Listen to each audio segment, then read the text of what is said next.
अच्छा, एक point of view sir और भी जिस पे मैं आपका कमेंट चाहूंगी वो ये कि कुछ कैंडिडेट्स ऐसे थे जिन्होंने पीटीआई के बैनर तले कंटेस्ट किया, लेकिन कंटेस्ट करने के बाद वो दूसरी जमातों में चले गए, नून लीग उसमें सरफहरिस्त है।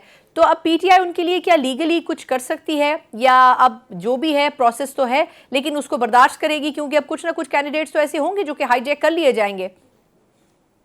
एक कैंडिडेट अभी तक हाईजैक हुआ है जी, लाहौर से हमारा, और वो उसके खिलाफ जो लीगल बैटल है वो हम इनिशिएट करेंगे। पार्टी डिसिप्लिन के तहत भी उसको नोटिस वगैरह जारी किए जाएंगे।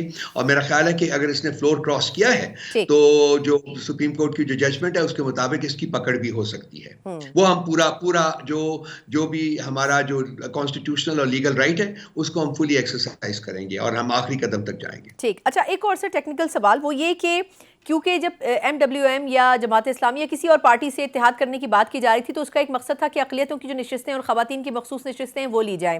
लेकिन सर आज अंसार अब्बासी साहब ने भी एक कॉलम लिखा है, उन्होंने कहा है कि जो तयशुदा वक्त होता है इलेक्शन कमीशन को उसमें नाम देने होते हैं, तो शायद PTI इत्तेहाद करके भी वो नशिस्तें हासिल ना कर सके। अगर आप इस हवाले से रहनुमाई कर सकें कि क्या स्टेटस है जमात का?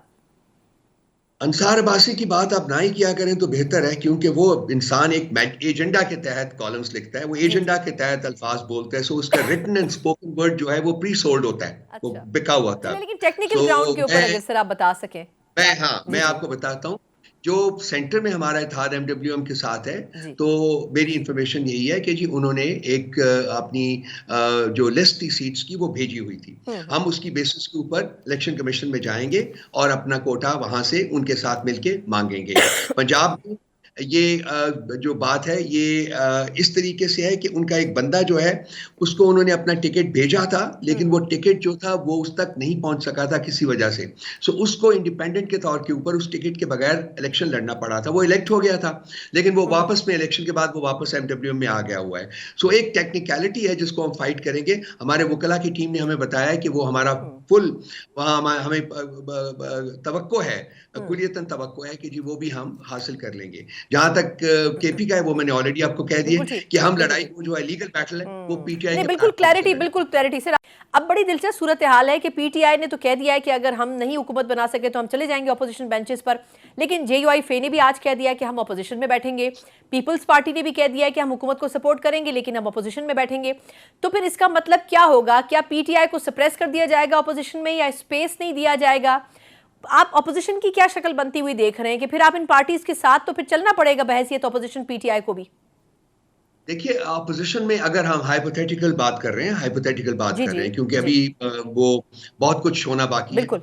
हाइपोथेटिकल बात में अगर हम अपोजिशन में जाते हैं, लेट्स से कि जी एक असेंबली जो है वो 24 घंटे में 48 घंटे में वजूद में आती है, तो हमारे पास वहाँ प्रिडोमिनेंट मेजॉरिटी होगी। मेरा ख्याल है कि उस वक्त हमारे तकरीबन 100 से ज्यादा वो लोग होंगे जो कि हमारे पास मौजूद होंगे। इसके अलावा और को आने, तो उसमें तो अब JUI तो virtually as a political force eliminate हो गई है। कितनी सीटें हैं उनके पास? 2 सीटें हैं इस वक्त, टोटल 2 सीटें हैं। तो वो हमें क्या थ्रेट दे सकती है? इसलिए मैंने अपनी प्रेस कॉन्फ्रेंस में JUI का नाम भी नहीं लिया, because it's not even a mentionable political party any longer. They have lost all political relevance and credibility. बिल्कुल ठीक, दे वर्चुअली आउट। बिल्कुल सो ठीक। इसके अलावा जो बाकी छोटी जमातें हैं, बस्तन अख्तर मैंगल साहब की जमात है, इसी तरह से महमूद खान अचकज़ई साहब की जमात है, ये इनकी एक बड़ी क्रेडिबिलिटी है अपनी जो भी पॉलिटिकल डोमेन में ये क्रेडिबिलिटी है।